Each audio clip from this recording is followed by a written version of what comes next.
ఓం శ్రీ శివాయ గురవే నమ. శ్రీ మహాగణాధిపతయ నమ. శ్రీమదాంధ్ర మహాభారతం కవిత్రాయ విరచితం ఆనుశాసనిక పర్వం పంచమాశ్వాసం. కృతికర్త తిక్కన సోమయాజి.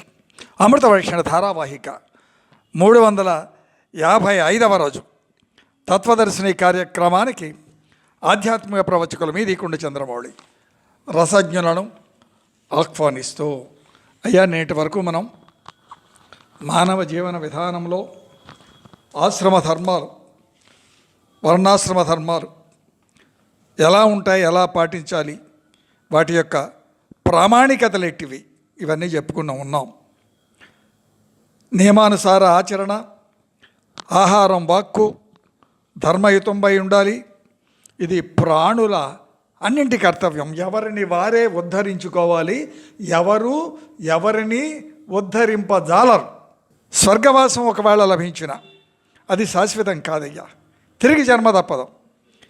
కాబట్టి ఈ జ్ఞానం ఎరిగినటువంటి ఆచరణ అంటే జీవితం, ఆ జీవన విధానం అది తరించాలి. అలా తీర్థయాత్రలు, బాధ్యతాయుత జీవన శైలి ఇవి అవశ్యం, తప్పనిసరి.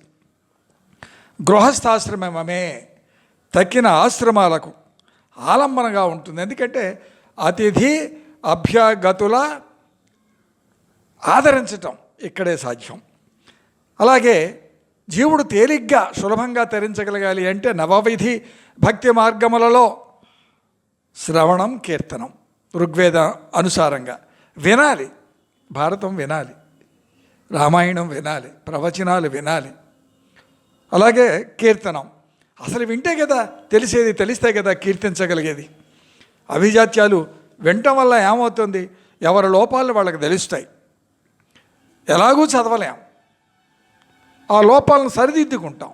అందుకు గ్రంథ పఠనం, ఒక్క మాటలో చెప్పాలంటే స్వాధ్యాయనం, కనీసం శ్రవణం, కీర్తనం, ఆపై స్మరణం. నేటి విషయాన్ని ప్రవేశం. రాజత్వ మహిమాతిశయంబును పార్వతీదేవికి శివుడు చెప్తా ఉన్నాడు. ఇదంతా కూడా పార్వతీ పరమేశ్వరుడు యొక్క సంవాదాన్ని మనం ముచ్చరించుకుంటూ ఉన్నాం. జీవుడు తరించాలి, ఎలా జీవించాలి అన్నది కదా ప్రధానం. నేటి విషయాన్ని ప్రవేశానికి ముందుగా స్వీయ రచన నుతి.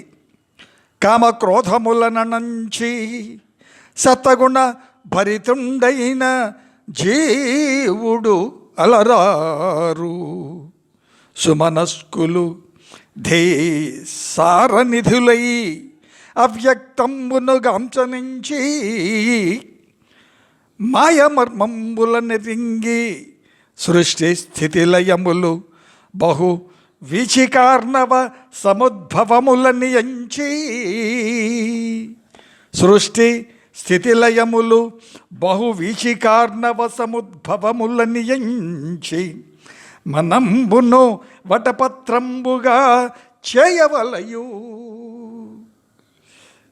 ఈ మాయా మర్మం, పునరపి జననం, పునరపి మరణం, కర్మఫలం, ఇవన్నీ కూడా ఆ మహాసముద్రంలో అలలు, ఈ జన్మలన్నీ కూడా. కాబట్టి ఎప్పుడైతే మనం మన హృదయాన్ని ఆ వటపత్రంగా మారుస్తామో, దీని అర్థం ఏంటంటే ఇక మిగతాది నేను చెప్పలేదు, వదిలేశాను.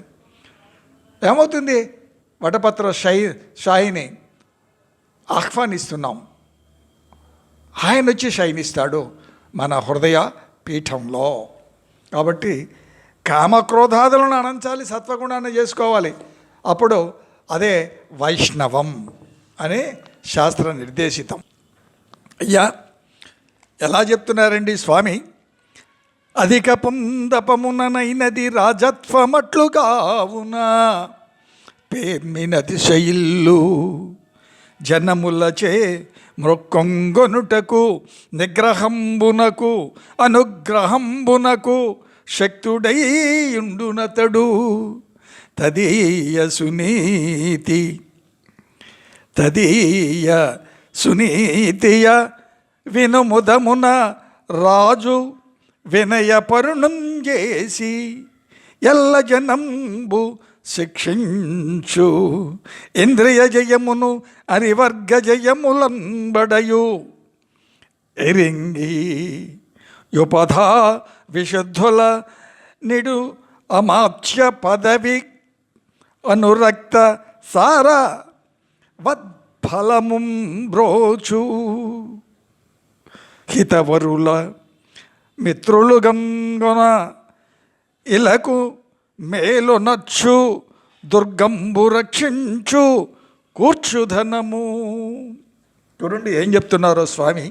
అధిక పుదపంబుననైనది రాజత్వమట్లుగావున పేర్మిన్ అతిశయిల్లు జనముల చెమ్రొక్కు గొనుటకు నిగ్రహంబునకు అనుగ్రహమునకు శక్తుడయ్యుండునతడు తదీయ సునీతియ వినుముదమున రాజు వినయ పరుణింజేసి ఎల్ల జనంబు శిక్షించు ఇంద్రియ జయమును అరివర్గ జయమున్బడయు ఎరంగి యుపధా విశుద్ధుల నిడున్ అమాత్య పదవి కనురక్త సారవద్ఫలమున్ బ్రోచు హితవరుల మిత్రుల కనుంగును ఇలకు మేలునర్చు దుర్గంబు రక్షించు కూర్చుధనము.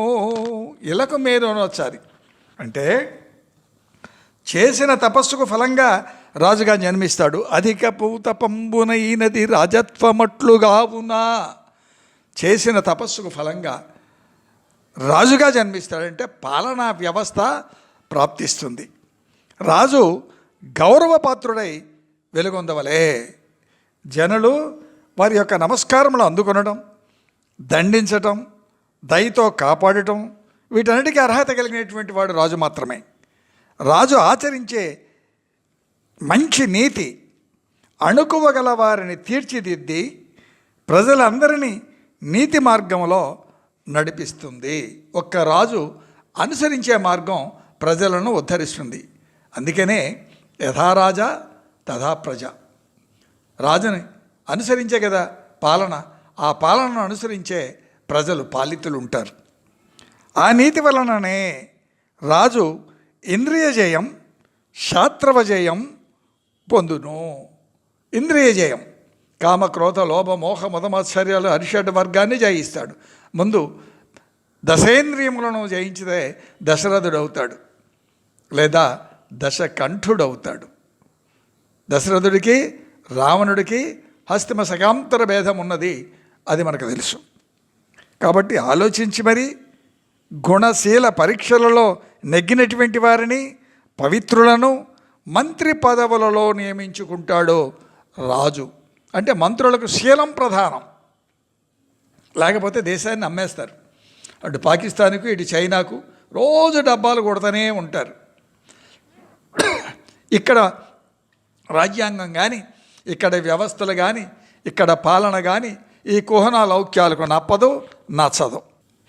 కారణం వక్రబుద్ధి వంకర ఆలోచనలు. ఇక్కడ అదే చెప్తున్నాడు. ఆ నీతి వలననే రాజు ఇంద్రజయం శాస్త్రవజయం పొందుతాడు. ఆలోచించి ప్రజలందరినీ నీతి మార్గంలో నడిపించగలుగుతాడు. అణుకువ గలవారుగా తీర్చిదిద్దుతాడు, ఆదరించగలుగుతాడు. శాస్త్రవజయం అరిషడ్ వర్గాలను జయిస్తాడు. ఆలోచించి మరి గుణ పరిశీలన కావించి ఆ పరిశీలనలో నెగ్గినటువంటి వారిని మాత్రమే మంత్రి పదవులలో నియమించుకుంటాడు. ఎందుకు? వాళ్ళతోనే కదా మంత్రాంగం అంతా కూడా. తన యందు ప్రేమ విశ్వాసాలు చేవగలిగిన వారిని సైన్యంగా పోషిస్తాడు. మరి హనీ ట్రాపుల్లో చిక్కుకొని అన్ని వాళ్ళకు అప్పచెప్పేసే వాళ్ళు ఉంటే ఏమవుతుందండి? ఆలోచించాలి సీతారాం. ఈ దేశాన్ని ఇంతకాలం పరిపాలించి ఎవరెవరు ఎలా ప్రవర్తించారో మేధావులము అని అనుకునే వాళ్ళు మాట్లాడే మాటలో రోత పుట్టిస్తున్నాయని చెప్పక తప్పదు. ఇంతకు మించిన భాష లేదు. వేదిక అయితే మరో రకంగా ఉంటుంది. కాబట్టి హితులను మిత్రులుగా భావిస్తాడు. హితులను అంటే ధర్మరతులే హితులు. అతని యొక్క ఆచరణలన్నీ కూడా ప్రజాక్షేమం కొరకే, క్షేమం కొరకు కాదండి. నేటిలాగా కుక్కలు చింపిన ఇస్తరాకులా దేశ భవిష్యత్తును మార్చరు, దుర్మార్గాన్ని రక్షించరు. ప్రజాక్షేమం కొరకే తప్ప దుర్మార్గాన్ని సహించరు. అప్పుడు ఏమవుతుంది? దుర్గాన్ని రక్షిస్తారు వాళ్ళు, అంటే కోటను, అంటే రాజ్యాన్ని.